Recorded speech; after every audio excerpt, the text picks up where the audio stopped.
People treat you exactly the way you let them treat you.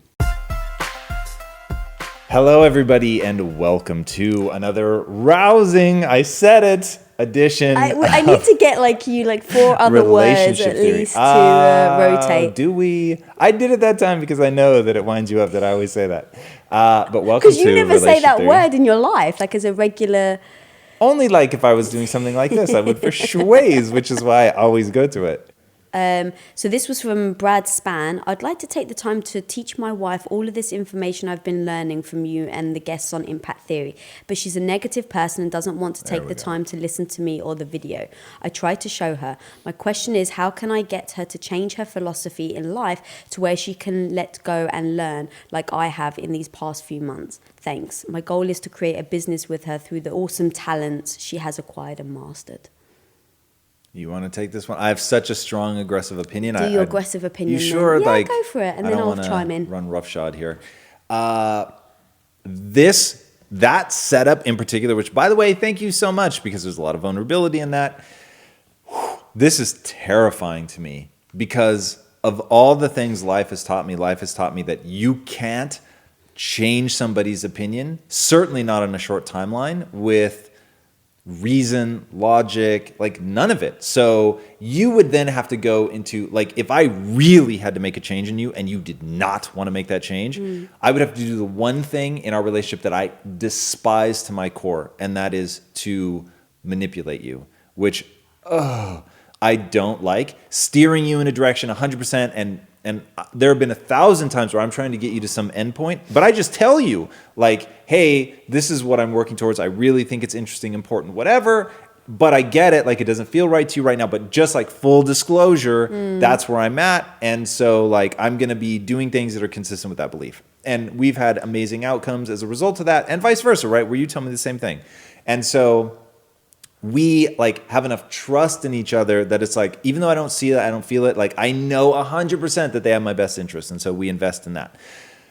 Now, when somebody is they're a negative person, oh god, I would not want to have to try to change somebody who is a negative person, but they're already married, right? That's so terrifying. But I've been in moments where I've been negative. You're not a negative person. So now I'll just be, to give you the nice and aggressive, selection is the most important thing in the world.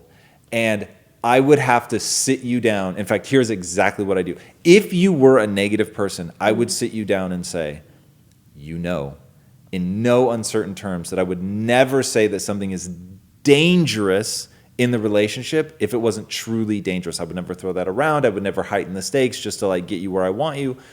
And I'm telling you right now, you being a negative person, not only is it bad for you, it is toxic to the relationship. And I think that we have to have an agreement that we don't do things that are toxic to the relationship. Now, in a fantasy land, and because it's you, I know that this is actually what would happen.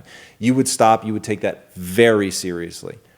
But I know sort of the blanket general person well enough to know that that will be perceived as an attack. They will shut down emotionally. They will push back really hard at that moment, and now you're in such a dangerous place. But I do not fucking tolerate that. I would not accept it in my life. I'm not going to be around somebody who is a negative person as described. Now, I'm sure that if they were here, they would be backpedaling and hey, no, that's not what I meant. And great, and I really hope that that's true. But just because the harder question to answer is, what do you do if the person actually is a negative person? They actually do close down and all of that. I would say, look, for sure, I don't expect, this is a hard thing to hear, so I don't expect it to resonate with you right now. I definitely do not expect to get a change of opinion. All I'm looking for right now is two things. One, for you to hear the seriousness with which I'm approaching this problem, and two, that you will think about it and take time to digest. Ask me any questions you want. I do not mean this as an attack, but this absolutely and fundamentally for me must be resolved in our relationship. Otherwise, I cannot progress. And that would be one of those brutally difficult, terrifying conversations. But if the person and oh God, I would set a deadline. You have how much, and this is exactly what I would do. I would ask, how much time do you think is reasonable to be able to come to the table to discuss, right? Maybe you will convince me, maybe I will convince you. That's entirely possible, and I'm very open to that. But what is a reasonable amount of time? If they say anything north of 7 days, that's madness. And so then I would push. I would think 72 hours is more than enough, but I get it. Everybody's busy. So 7 days. Let's say that they say 7 days. Then we come back to the table and we would have to discuss. I can't fathom a universe in which someone would ever be able to convince me with my personality that remaining a negative person, not somebody who can predict consequences, not somebody who is a high neurotic, not somebody who's high in conscientiousness. I get it. Thinking through things is very different than being a negative person. So I can't imagine that universe. If I can't get them to see like what a growth mindset is, or at least that in the follow-up meeting in 7 days where they say, I am open to processing this, I'm open to developing a growth mindset. I don't expect them at 7 days to be like, and now I have a growth mindset. But if they're like, I will make you the commitment that we're going to get me to a growth mindset and that I'm willing to invest in developing that, if they weren't prepared to do that, then look, I wouldn't draw like some hard line in the sand, but I would say we need therapy, we need something, right? Because the first thing that I asked you to acknowledge is how important and dangerous of a topic I believe this to be. So I wouldn't accept like, oh, they're just shutting down and they're not willing to like put a plan in place to get to the other side of it, because it is that big of a deal. That's actually, I don't know if we've ever spoken about dangerous topics, but we often, if there's like a subject that we don't necessarily agree on, or that we've started discussing, we realize, okay, this isn't going to be as simple, let's just talk about it. There's going to be some like deep work that needs to go into it. We know when to actually start that conversation, and you're really good at that. And you've said to me many times before, like, this is a dangerous subject, are you sure you want to talk about it now? Because it may be like, hey, we're out for dinner, and we just know like there's a big, what is the potential of this discussion going wrong?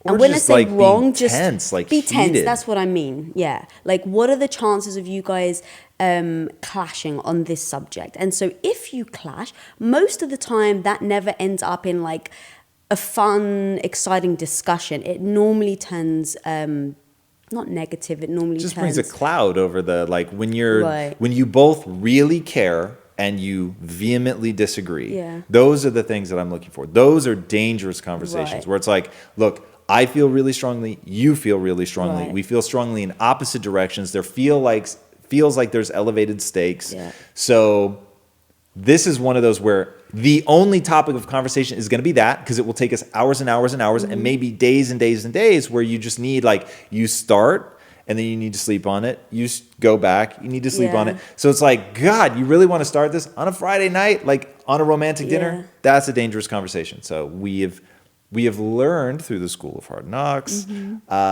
that those are best saved for when you're not trying to create a romantic mood. You weren't like in a position where you really need to reconnect or something. You had a really rough week, and that you've got the time. You're at home. You've got all day where you can sort of dip in and out. And then also, dangerous conversations are usually best served when, and I think everybody's going to understand this, there are times where your emotional defenses are at zero.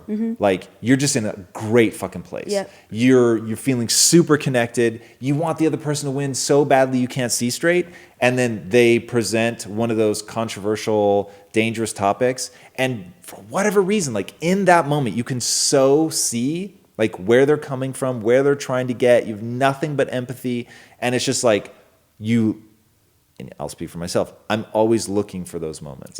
And when you find one of those moments, it's like, now's the time. Let's talk about that thing. And I think a lot of people have trouble, though, doing that. And I remember right in our early days, the reason why I had trouble doing that is because that's all I'm thinking about. Right, like here I am on a romantic dinner on a Friday night, and I've got this thing weighing on me that I really feel like we need to talk about, that we haven't really discussed yet, or really gone deep yet, or resolved. And so once upon a time, I used to then find it very difficult to put that aside and then just enjoy my Friday night with my husband. And I think it's important to recognize that and then put in like bricks or like tactics so that you can basically do both, right? So for me, it's, okay, I know if something's bothering me, I have to address it before Friday because then we've got the weekend. I know this is maybe an emotional, not even work thing, but something that could be somewhat tricky to navigate. So I know don't do it on the weekend because there's a potential of it being a dangerous topic, which then can potentially ruin our weekend. But I don't have to talk about it right this second because I'm very, where was I going with that? I don't have to talk about it this second because I know ultimately you love me. And I know that ultimately you want me to win. And I know that ultimately we're in it together. So I don't have to wrap all this emotion of, whatever the situation may be, if it's a work thing or not. I don't have to wrap that into my weekend enjoyment with you. So being able to separate those two. But also I know that it may weigh on me on the weekend. So I'm going to try my best to have that talk with you during the week, probably during the day. If it's a work thing, like I'll try and have those discussions during work hours because it so easily slips into the evening on our personal time. But anyway, coming back to the point is being able to separate them and knowing that you don't have to talk about it now, but you can still enjoy time with that person as well. Can we talk about the part of the brain that's responsible for that? Mm-hmm. It's called the basal ganglia, and it's called known as the gearbox in the brain. So people that like you have a much harder time with this than I do. So it's very easy for me to compartmentalize, very easy. And so when something's really bothering me, I just put it off to the side, really close the door. A male thing more than a female thing. What do you think that is? Well, I have no idea that that's true, but I will say... Think about the people around you. Yes. Have you not found in your... statistically relevant, but yeah. Have you not found that in your lifetime it's harder for women to let go of things than men? You even say, like, men don't really have a big breakup in friendships.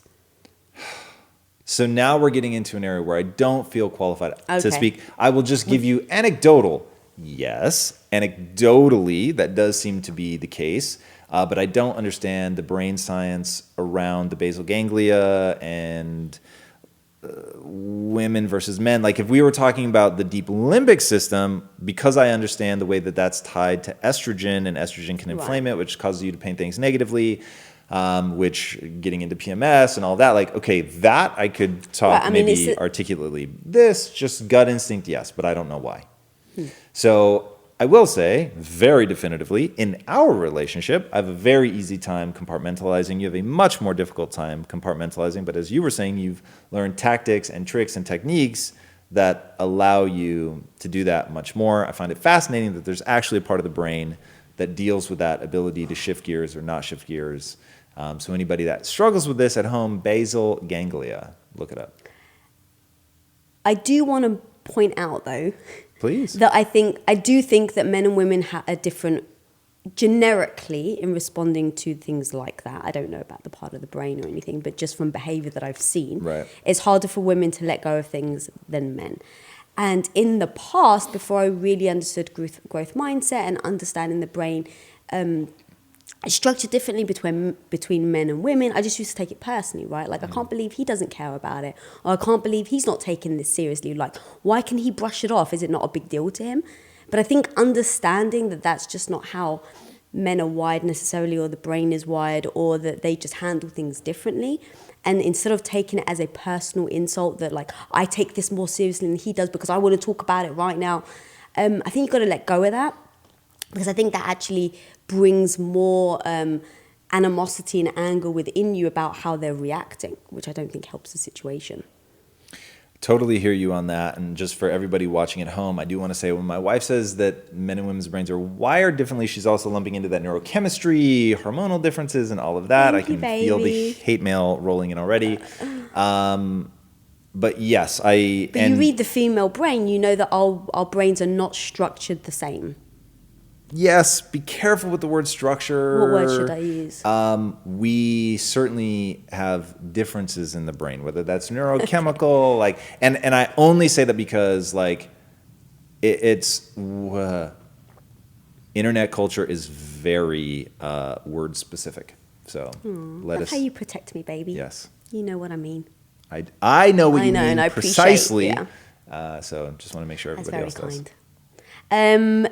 And so before we move on, the one thing about that question that I just want to say, kind of going back to it, is if you're trying to show her like, oh my God, look how these videos have changed me, there's sometimes like forcing people that actually makes them back off more.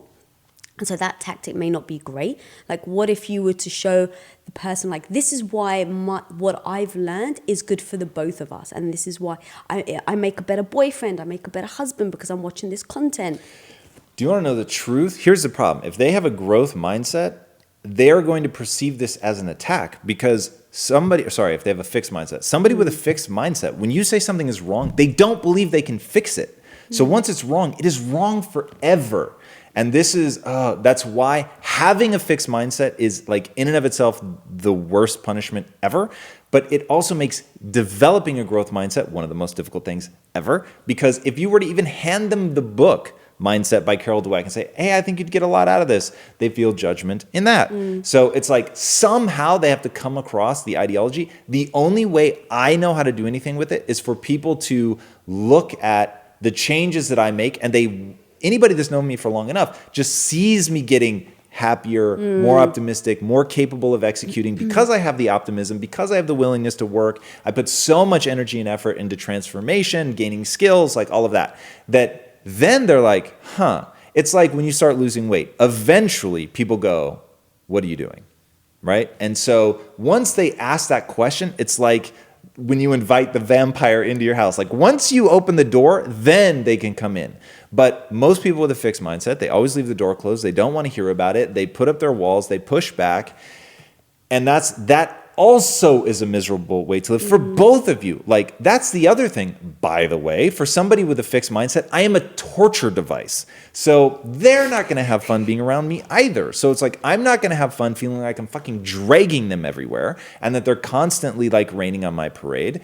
And then they're not going to have fun because they're going to feel like I'm judging them all the time because I'm looking at all the, oh my gosh, like you can fix all of these things. This is amazing. But they think fix, like I'm not broken. Like, what are you talking about? So that's why I'm just telling you from my perspective, I will not be a part of that. I won't have employees that are like that. I'm not going to spend time with family members that are like that. I'm not going to have friends. You must be joking. And I'm sure as hell not going to have a wife. And for whatever, like ever since I was a kid, my like I actually didn't have recurring nightmares about being lost in the open ocean, which now I would rank as like my number one fear. But I absolutely had a recurring nightmare about being in a loveless relationship. Yeah. And we actually That's so agreed on terrifying. that right at the beginning. Like, I don't know if it's because both our parents are divorced. But yeah, definitely being in a marriage that I didn't feel the same way, or they didn't feel the same way about me. Like, that would be tough. Dude, just like... And I think that's probably why we're always so honest with each other. Because we know, like, if we don't work towards having a great relationship, then we may as well walk away, because neither of us are willing to suffer in a relationship when you're not on the same page. Can I give you like a maybe less wise answer, but is so like true? Yeah. People treat you exactly the way you let them treat you. And you are training them in every interaction that you have. Mm-hmm. And one of the reasons I was so aggressively myself when you and I first met was like, I'm going to train you who I really am, because I have no interest in pretending or faking. Like that's so obnoxious to me. I just have no interest in that. And so letting people know, like, I'm not going to be in that kind of relationship. I'm not going to let somebody chip away at me. Like, and when I really think about why I have such an aggressive response, I'm not going to let somebody try to drag me down. I'm not going to let somebody become a friend of me. Like, think about it. If you're my spouse and I have a dream, you have exactly one job. Help me execute against that. people who think, it's like somebody saying, I want to get wealthy, and they tell you to save all your money. You don't save your way to wealth. So I get it. You're going to want to protect me emotionally from the downside. You're going to want to make sure that I don't get my hopes up too high, because if I fail, then they come crashing down. That does not help me execute. Okay? Helping me recognize the skills that I need, all that, like the no bullshit, what would it take? Like if you can engage at that level, cool, then we've got something.